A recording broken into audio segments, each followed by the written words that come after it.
പ്രിയ ശ്രോതാക്കളെ പ്രണാമം. നമ്മൾ എപ്പോഴും ഒരു കാവ്യ ഹൃദയമുള്ളവരായിരിക്കണം. അതുകൊണ്ട് പ്രകൃതിയിൽ നമ്മൾ രമിക്കുക, പ്രകൃതിയെ നമ്മൾ സ്നേഹിക്കുക. പ്രകൃതിയാണ് നമ്മുടെ സർവസ്വവും. അതിൻ്റെ പേരിൽ ഈ പ്രകൃതി രചിക്കുന്ന കാവ്യ ഗീതകങ്ങളാണ് നദികൾ, പുഴകൾ, കായലുകൾ, ആറുകൾ, വെള്ളച്ചാട്ടങ്ങൾ, അരുവികൾ, അതുപോലെ നിരന്തരം കരയിൽ വന്ന് തീരത്തെ പുണരുന്ന കടലിൻ്റെ തിരമാലകളും. ഇതെല്ലാം ഉണർത്തുന്ന പ്രണയഗീതങ്ങളിൽ ഗീതമുണ്ട്, വാദ്യമുണ്ട്, നൃത്തമുണ്ട്. ഇതെല്ലാം സമന്വയിച്ചിരിക്കുകയാണ്. ഇങ്ങനെ 3 ഗുണങ്ങളും സമന്വയിച്ചിരിക്കുന്നതിന് നമ്മൾ പറയുന്ന പേരാണ് തൗരത്രികം. ഈ തൗരത്രികം പ്രകൃതിയുടെ സൗന്ദര്യത്തിൻ്റെ അഴകിന് മികവ് കൂട്ടുകയാണ്. ഈ പ്രകൃതി നടക്കുന്ന സർവ്വചരാചരങ്ങളും ചലിക്കുമ്പോഴും എല്ലാ സമയത്തും ഇവിടെ ഗീതമുണ്ട്, വാദ്യമുണ്ട്, നൃത്തമുണ്ട്. ഇതെല്ലാം അത് നമ്മുടെ ശ്രവണേന്ദ്രിയത്തെ വേണ്ട പോലെ ട്യൂൺ ചെയ്ത് ശ്രദ്ധിച്ചാൽ ഈ തൗരത്രിയം കലാരൂപത്തിൻ്റെ ഗീതവാദ്യ നടന താളാത്മകമായ ശബ്ദം ശ്രവിക്കാൻ സാധിക്കും. ശ്രദ്ധിക്കൂ, നമുക്ക് അനുഭവിക്കാൻ പറ്റും. അസ്തമയ സൂര്യനേക്കാളും നമ്മളിപ്പോൾ അസ്തമയ സൂര്യനെ നോക്കി കാമുക ഹൃദയങ്ങൾ, തിരമാലകൾ, തീരത്തെ പുണരുന്ന പ്രണയസല്ലാപങ്ങൾ, അവരിൽ ഉണർത്തുന്ന സുഖനിശ്വാസങ്ങൾ വിവരണാതീതമല്ലേ? ഇതെല്ലാം നമുക്ക് പ്രകൃതി നൽകുന്ന ഒരു അനുഭൂതിയുടെ തലങ്ങളിലേക്ക് നമ്മളെ കൊണ്ടെത്തിക്കില്ലേ? ഇതെല്ലാം നമ്മളെ ജീവിതത്തിന് ക്ഷേമാശ്വരങ്ങളൊക്കെ പ്രകൃതി നമുക്ക് പകർന്നു തരുന്നതാണിതെല്ലാം. അതിൻ്റെ പേരിൽ നമ്മളിന്ന് ഇവിടെ കൊടിയിറക്കാൻ പോണ ഗാനം എന്ന് വെച്ചാൽ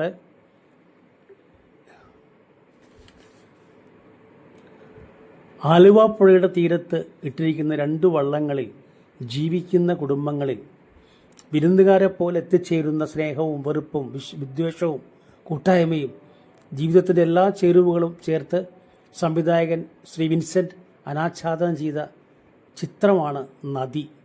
ഈ നദിയിൽ നായകനായ ജോണി എന്ന അവിവാഹിത യുവാവ് സിനിമയിൽ വേഷമിടുന്നത് പ്രേംസീറാണ്. അടുത്ത വള്ളത്തിലെ അവിവാഹിതയായ ശ്രീ സ്റ്റെല്ല സിനിമയിൽ വേഷമിടുന്നത് മലയാളത്തിൻ്റെ ഗ്രാമീണ സൗന്ദര്യത്തിൻ്റെ രൂപവതിയായ സ്റ്റെല്ലയാണ്. ഈ സ്റ്റെല്ലയെ സിനിമയിൽ വേഷമിടുന്നത് ഗ്രാമീണ സൗന്ദര്യത്തിൻ്റെ രൂപവതിയായ ശാരദയാണ്. ഈ ശാരദ സിനിമയിലെ കഥാപാത്രത്തിൻ്റെ പേര് സ്റ്റെല്ലയെന്നാണ്. ഈ സ്റ്റെല്ലയും ജോണിയും പരസ്പരം ഇഷ്ടപ്പെടുന്നുണ്ട്. ഇതിൽ വളരെ വെറുപ്പും വിദ്വേഷവും പുലർത്തുന്ന ആളാണ് സ്റ്റെല്ലയുടെ സഹോദരനായിട്ടുള്ള സണ്ണിയായിട്ട് വേഷമിടുന്നത് മലയാള സിനിമയിലെ ബഹുമുഖ പ്രതിഭയായിട്ടുള്ള മധുവാണ്. അദ്ദേഹം ഇതിൽ കുപിതനാണ്. എപ്പോഴും എന്നും സ്റ്റെല്ലയെ ശാരീരിക ഉപദ്രവം ചെയ്യുന്നു ഈ പേര് പറഞ്ഞുകൊണ്ട്. ജോണി സ്റ്റെല്ലയോട് സംസാരിക്കുന്നത് കണ്ടാൽ സണ്ണി അവിടെ എത്തി രാത്രിപ്രയോഗം നടത്തും. സണ്ണിയുടെ പൂമൊട്ട് പോലുള്ള കൊച്ചു പകൾക്ക് ജോണിയാണ് ആശയും സന്തോഷവും സ്വാന്തനവും. തൻ്റെ പ്രണയിനിയെ ഒന്ന് കണ്ടുമുട്ടാനോ ഒന്ന് ഉരിയാടാനോ അവസരം കണ്ടെത്താൻ കഴിയാത്ത ജോണിയുടെ വിഷണ്ണമായ മനസ്സിൽ കൂടുകൂട്ടുന്ന വികാര കാർമേഹങ്ങളാൽ ജോണിയുടെ മനസ്സിൻ്റെ ചിന്തകൾ നടന്നു പോകുന്ന യാത്രയുടെ കാലൊച്ചയ്ക്ക് സംഗീതം നൽകുന്നത് ദേവരാജൻ മാസ്റ്ററാണ്.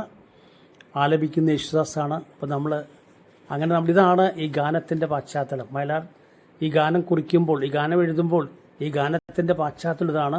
വളരെ വിഷണ്ണനായിട്ടുള്ള ജോണി എന്ന കഥാപാത്രത്തിന് വേണ്ടി അദ്ദേഹത്തിൻ്റെ മനസ്സ് വായിക്കുകയാണ് വയലാർ ഇവിടെ. നമുക്ക് നോക്കാം എന്താണ് ഇതിൻ്റെ പല്ലവി എന്നത്.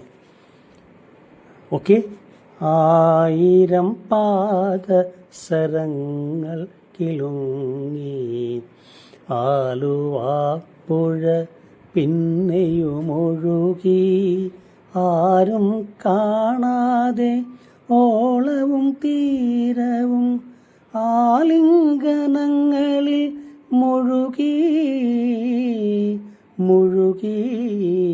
ഇതാണ് പല്ലവി. നോക്കൂ, ഈ ആലുവ പുഴ വളരെ മനോഹരമായിട്ട് ചിരിച്ചുകൊണ്ട് തൂമന്ദഹാസം ചൊരിഞ്ഞ് ഒഴുകുന്ന ആ പുഴയ്ക്കൊരു പ്രവാഹമുണ്ടല്ലോ. ആ പ്രവാഹം സന്തോഷവതിയായിട്ട് മുന്നോട്ട് പോവുകയാണ്. അപ്പം അതിൽ നിർഗമിക്കുന്ന നാദശബ്ദ താളങ്ങളെ 1000 നർത്തകിമാരുടെ നടനവിസ്മയത്താൽ കിലുങ്ങുന്ന പാദസ്വരത്തിൻ്റെ നാദശബ്ദ താളമായി കവി ഉപമിച്ചിരിക്കുകയാണ്.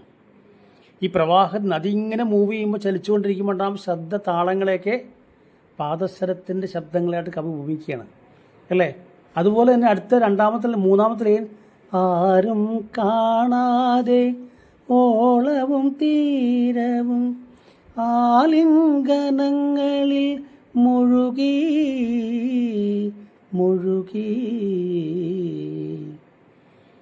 ഈ പുഴയുടെ അനുസ്യൂത പ്രവാഹത്തിൻ്റെ നാദതാളലയങ്ങളിൽ ഓളവും തീരവും തൊട്ടു തലോടുന്നതിലൂടെ പുഴ പ്രണയമന്ത്രത്തിൽ മുഴുകിയിരിക്കുന്നത് ആരുടെയും ശ്രദ്ധയിൽപ്പെടാതെ പോകുന്നു.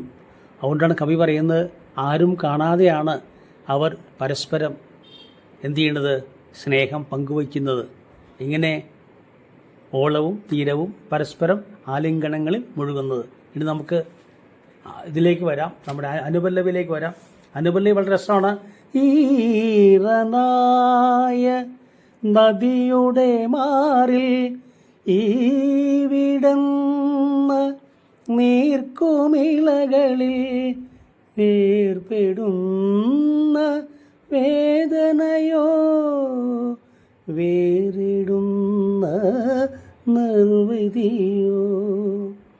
ഓമലേ ആരോമലേ ഒന്നു ചിരിക്കൂ ഒരിക്കൽ കൂടി.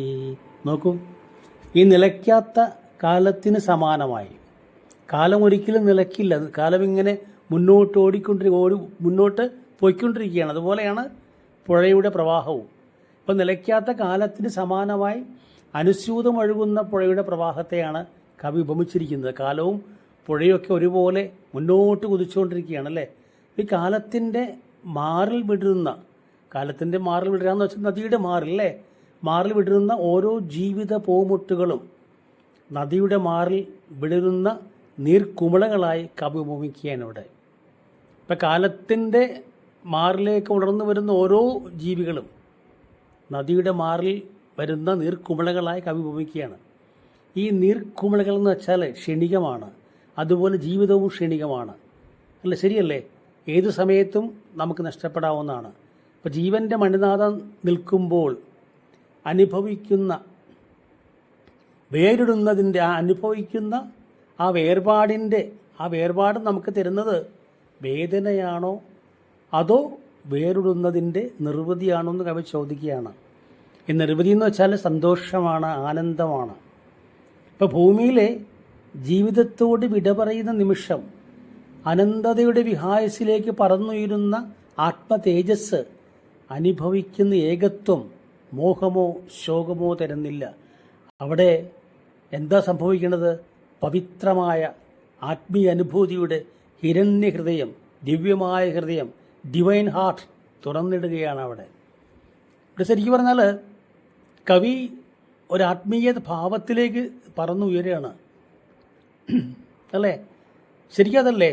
ഇവിടെ ശരിക്കും പറഞ്ഞാൽ ഈ പറഞ്ഞതെല്ലാം this is what Upanishad size. ആ ഡിവൈൻ ഹാർട്ടിലേക്കാണ് നമ്മൾ യാത്രയാവുന്നത് എല്ലാവരും. ആ ഡിവൈൻ ഹാർട്ടിലേക്ക് യാത്ര ചെയ്യുമ്പോൾ നമുക്ക് എന്താ ഉണ്ടാവണത്? നിർവൃതിയല്ലേ, അനുഭൂതിയല്ലേ, ആനന്ദമല്ലേ? കവി അതിനല്ലേ കാണുന്നത്. അപ്പം അങ്ങനെ ജീവിതത്തിൻ്റെ ക്ഷണികാവസ്ഥയെ കാമുകൻ ചൂണ്ടിക്കാണിച്ച്, അതുകൊണ്ട് കാമുകിയുടെ പറയാണ്, എൻ്റെ പ്രിയമുള്ളവളെ, ഓമലെ,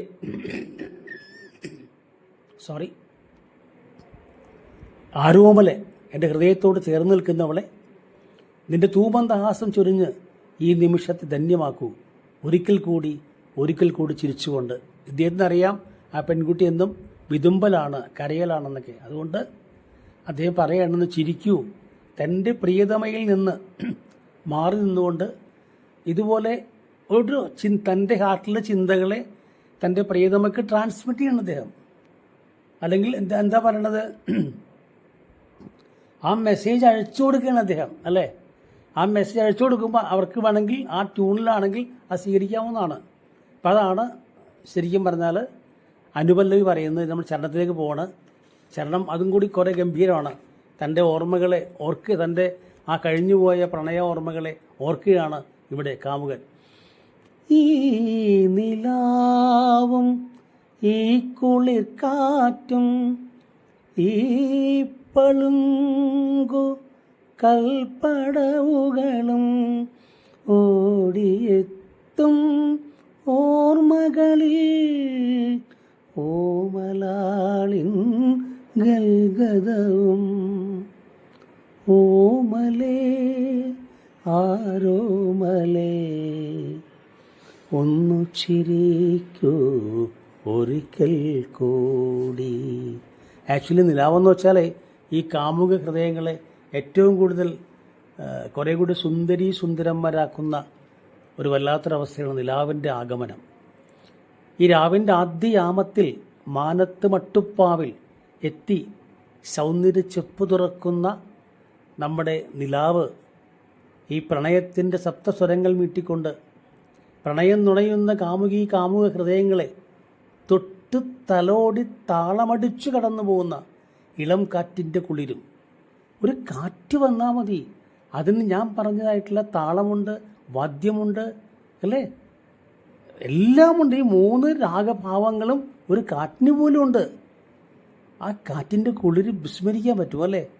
അത് മാത്രമാണ് കാമുകൻ ചോദിക്കുകയാണ്. നമ്മൾ ഈ പളുങ്കു കൽപ്പടവുകളിരുന്ന്, പളുങ്കു മീൻസ് മാർബിൾ പോലത്തെ കൽപ്പട ഇരുന്നുകൊണ്ട് സങ്കല്പത്തിൻ്റെ സംഗീത പക്ഷികളായി വാനിലുയർന്ന് ആശകളുടെ വഴിത്താരയിൽ ഇരുവരും നടന്നു നീങ്ങിയത് നീ മറക്കുന്നുണ്ടോ എൻ്റെ പ്രിയമുള്ളവളെ? അതോടൊപ്പം നിൻ്റെ ഗദ്ഗതങ്ങൾ, വിതുമ്പൽ, നീ ചൊരിയുന്ന അഴകേറിയ തൂമന്ദഹാസത്തിൻ്റെ ശോഭയാൽ മറയ്ക്കപ്പെടട്ടെ. നീ വിതുമ്പിയിരിക്കല്ലേ, നീ ഒന്ന് ചിരിക്കൂ. നിൻ്റെ തൂമന്ദഹാസം നിൻ്റെ വിതുമ്പലിനെ ഗദ്ഗതങ്ങളെ മറയ്ക്കട്ടെ. ഓമലെ, എൻ്റെ പ്രിയമുള്ളവളെ, ആരോമലെ, എൻ്റെ ഹൃദയത്തോട് ചേർന്ന് നിൽക്കുന്നവളെ, ഒന്നുകൂടി ചിരിക്കൂ. അത് മാത്രമോ, കാമുകൻ പറയണ്, നിൻ്റെ ഗദ്ഗതങ്ങൾ എന്നിലും ഉണ്ടാക്കേണ്ട വിഷമങ്ങളും ദുഃഖങ്ങളും. അപ്പം എൻ്റെ ഹൃദയത്തിലുണ്ടാക്കുന്ന മുറിപ്പാടുകൾ നിൻ്റെ തൂമന്ദഹാസത്താൽ എൻ്റെ മുറിപ്പാടുകളെ മറയ്ക്കുന്ന ലേപനങ്ങളായി മാറട്ടെ. കണ്ടോ, നീ ചിരിക്കൂ, അപ്പം എന്നിലുള്ള ആ മുറിപ്പാടുകൾ ലേപനങ്ങളായിട്ട് നിൻ്റെ ചിരി മാറട്ടെ എന്ന് പറഞ്ഞുകൊണ്ട് വീണ്ടും ചിരിക്കൂ എന്ന് ഓമലെ എന്ന് പറഞ്ഞുകൊണ്ട് അദ്ദേഹം പറഞ്ഞുകൊണ്ടിരിക്കുകയാണ്. ശരിക്കും പറഞ്ഞാൽ ചരണം അവസാനിക്കാൻ ഇവിടെ ഈ സത്യസന്ധമായിട്ട് പ്രണയിക്കുന്ന കാമുക ഹൃദയങ്ങളെ ബഹുമാനിക്കുന്ന ഒരു തലമുറക്കായി പ്രത്യാശിച്ചുകൊണ്ട് ഇന്നിവിടെ വിട പറയുകയാണ്. ഇഷ്ടപ്പെട്ട സബ്സ്ക്രൈബ് ചെയ്യണം, ലൈക്ക് ചെയ്യണം, ഷെയർ ചെയ്യണം, അഭിപ്രായം കുറിക്കണം. ഏവർക്കും ശുഭരാത്രി നേർന്നുകൊണ്ട് ഈ ഗാനം ആലപിക്കട്ടെ.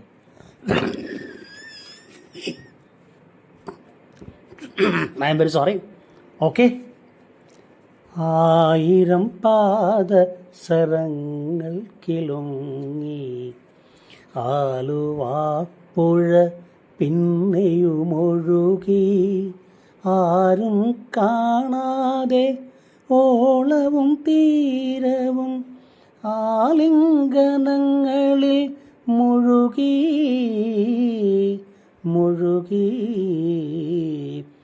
1000 പാദസരങ്ങൾ കിലുങ്ങി ആലുവാപ്പുഴ പിന്നെയുമൊഴുകി